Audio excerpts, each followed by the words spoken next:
Exodus chapter 36. Sina Bezalel, Oholiab at ang lahat ng workers na binigyan ni Lord ng talino at skill ang gagawa ng lahat ng mga kailangan sa banal na tent, ayon sa mga inutos ni Lord. Nagbigay ng maraming offerings ang mga Israelites. Tinawag ni Moses sina Bezalel at Oholiab, ang mga workers na binigyan ng ability ni Lord at ang lahat ng willing tumulong para magsimula na silang magtrabaho. Tinanggap nila kay Moses ang mga offerings na dinala ng mga Israelites para sa gagawing banal na tent. Tuwing umaga, nagdadala pa rin ang mga Israelites ng mga kusang loob nilang offerings. Dahil dito, nagpunta kay Moses ang lahat ng mga skilled workers. Sinabi nila, ang dami-dami ng mga offerings na dinadala ng mga tao at sobra na para sa pinapagawa ni Lord. Kaya inutos ni Moses, huwag na kayo magdadala ng kahit anong offering para sa banal na tent. Kaya di na nagdala ng mga offerings ang mga tao. Sapat na at sobra pa ang mga inoffer nila para sa lahat ng gawain. Ang paggawa ng banal na tent. Lahat ng pinakamahusay na mga workers ang gumawa sa banal na tent. Gumawa sila ng 10 kurtina na yari sa makinis na telang linen at mga sinulid na blue, purple at red. Mahusay itong binordahan ng image ng cherubim. 14 yards ang length at 2 yards naman ang width ng bawat kurtina. Magkakapareho ang sukat ng mga kurtina. Tinahi nila para pagkabit-kabitin ang mga ito ng tig-5. Gumawa sila ng mga loops na yari sa blue na tali at kinabit sa gilid ng bawat set ng pinagkabit na kurtina. Gumawa sila ng 50 loops sa bawat set ng kurtina. Magkakatapat ang mga loops sa bawat isa.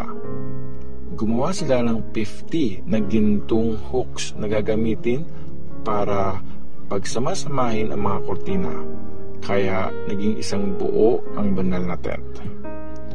Gumawa rin sila ng 11 na pirasong kurtina na yari sa balahibo ng kambing para maging pantakip sa ibabaw ng banal na tent.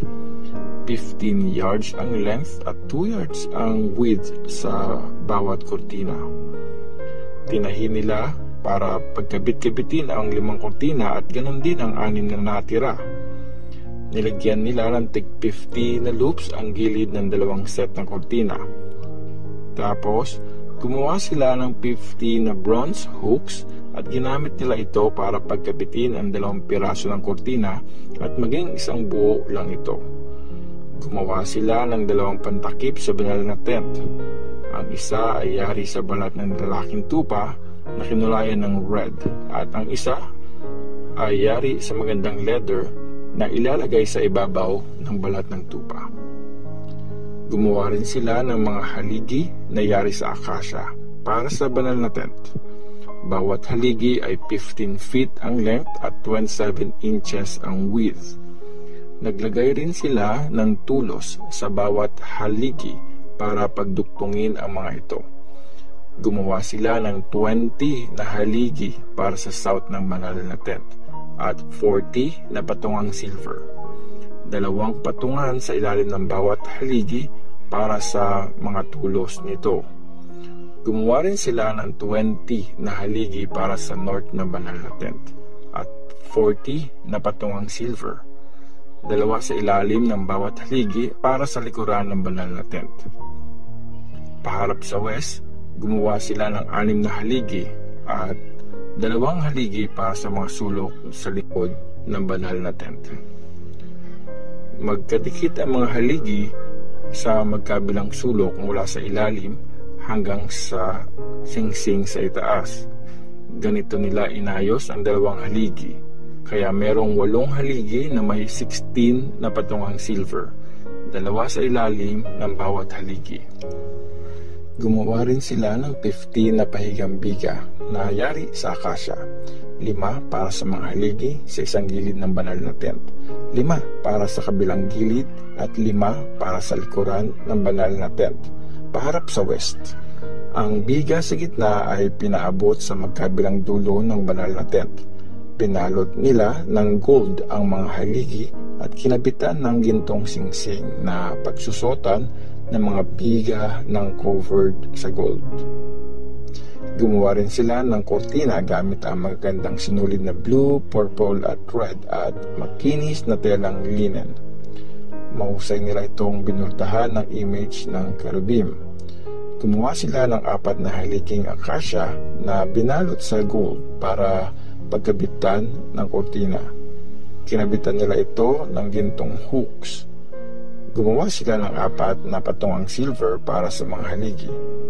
Para sa entrance ng banal na tent, gumawa sila ng kortinang yari sa sinulid na blue, purple at red at makinis na telang linen. Tapos, nilagyan nila ito ng magandang borda. Gumawa sila ng 5 poste para sa kortina na binalot ng gold. Meron itong gintong hooks. Gumawa rin sila ng 5 patungang bronze para sa mga poste. Exodus chapter 37. Ang box ng kasunduan. Ginawa ni Bezalel ang box ng kasunduan gamit ang akasya. 45 inches ang length nito, 27 inches ang width at 27 inches ang height. Binalot niya ng purong ginto ang loob at labas ng box. Nilagay niya rin ng gintong border ang paligid nito. Gumawa siya ng 4 na gintong singsing na pangbuhat at kinabit ang mga ito sa 4 na paa ng box, tig-2 sa magkabilang side. Gumawa rin siya ng kahoy na pangbuhat na yari sa akasya. Binalutan niya ito ng gold. Sinuot niya ang mga pangbuhat sa mga singsing na nasa magkabilang side ng box para magsilbing pasanan pag binuhat ito. Ginawa rin niya ang cover gamit ang purong ginto. May length ito na 45 inches at width na 27 inches. Tapos, gumawa siya ng 2 cherubim na yari sa pinukpok na ginto. Ilalagay sa 2 dulo ng cover. Tig-isa sa magkabilang dulo.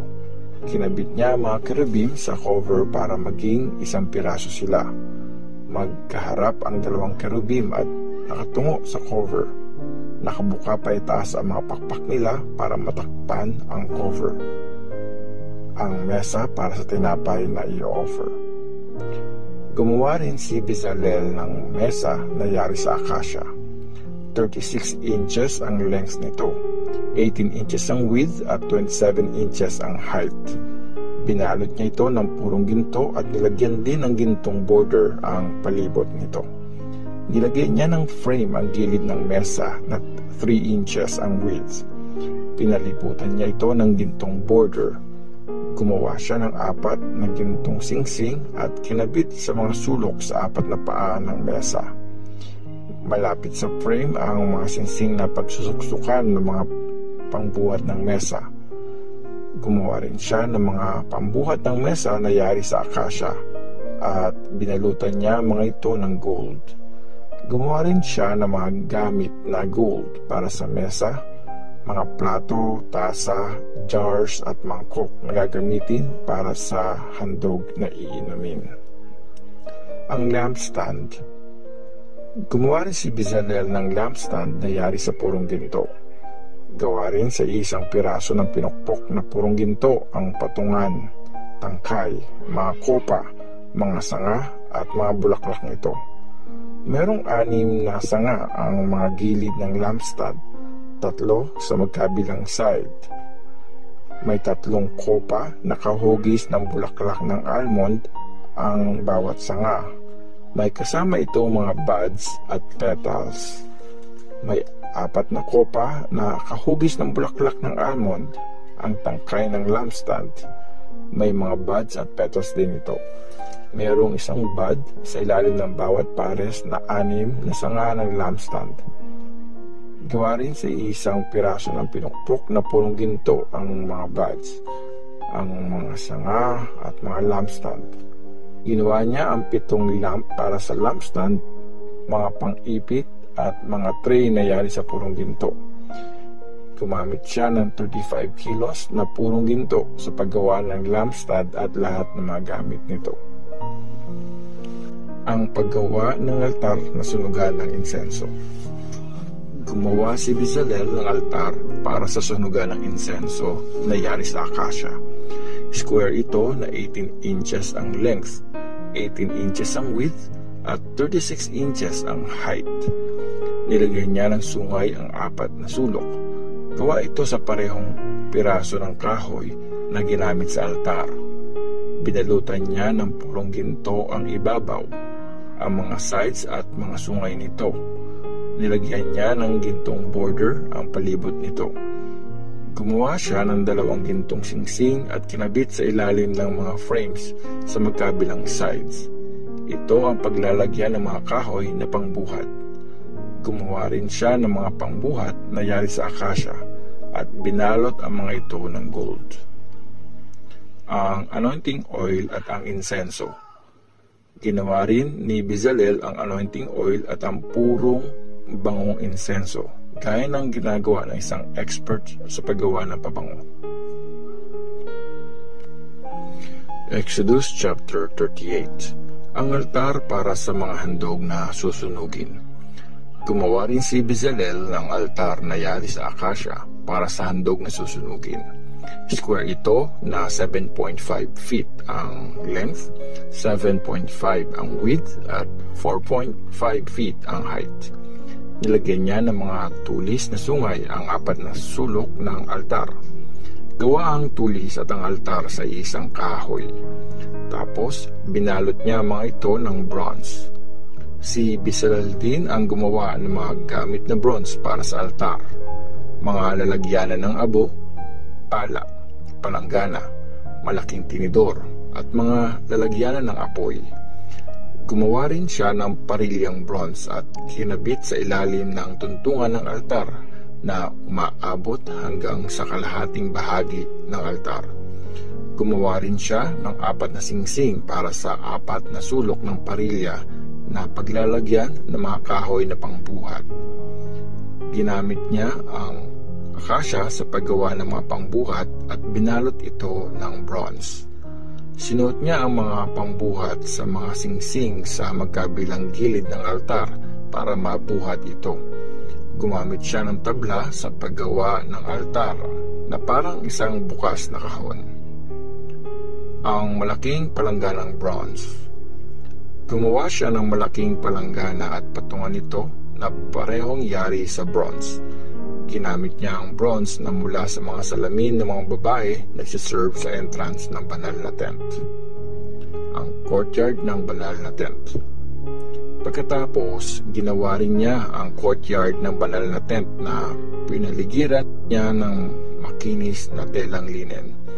50 yards ang length ng kortina sa south at sinabit niya ito sa 20 na posting bronze na tinayo sa 20 na patungang bronze.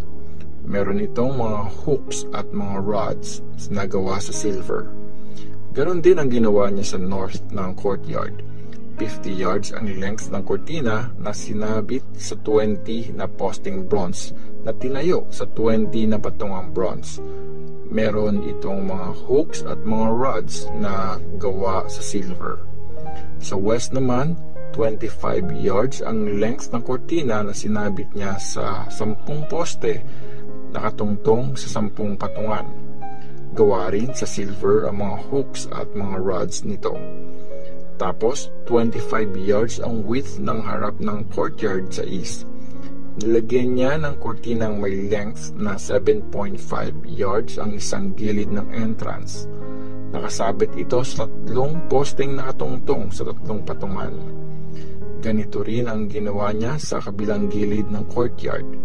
Meron itong 7.5 yards na kortina na nakasabit sa 3 posting nakatungtong sa 3 patungan. Gawa mula sa makikinis na telang linen ang lahat ng kortina sa palibot ng courtyard. Gawa sa bronze ang mga patungan ng mga poste at gawa naman sa silver ang mga hooks, mga rods at mga poste ng courtyard. Gawa naman sa sinulid na blue, purple at red at makinis na telang linen ang kurtina para sa entrance ng courtyard at meron itong magandang borda.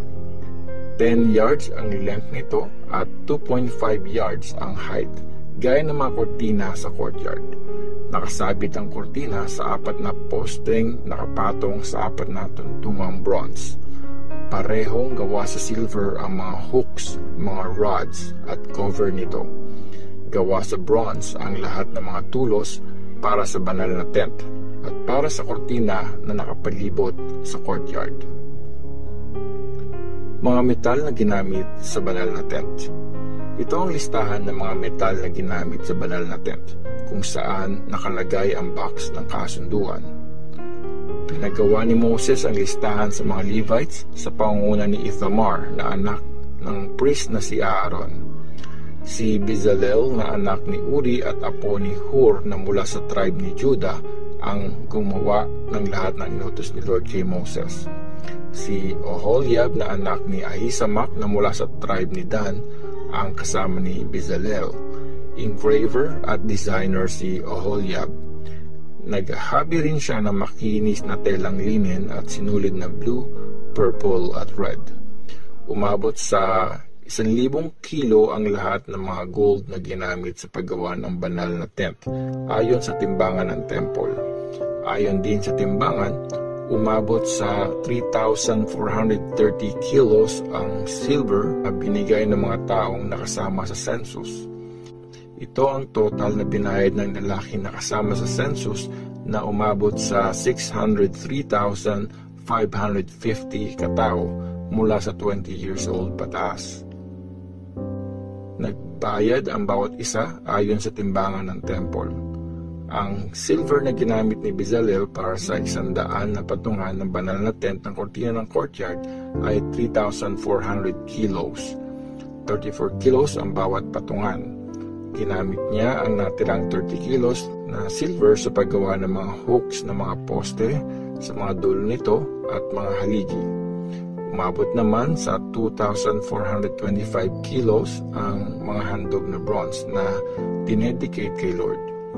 Ginamit niya ang mga bronze sa paggawa ng mga patungan sa entrance ng banal na tent ng altar, ng parilyang bronze, pati sa lahat ng mga gamit sa altar, ng mga patungan sa palibot ng courtyard, at mga patungan ng poste ng entrance, at sa lahat ng mga tulos sa palibot ng courtyard at sa banal na tent.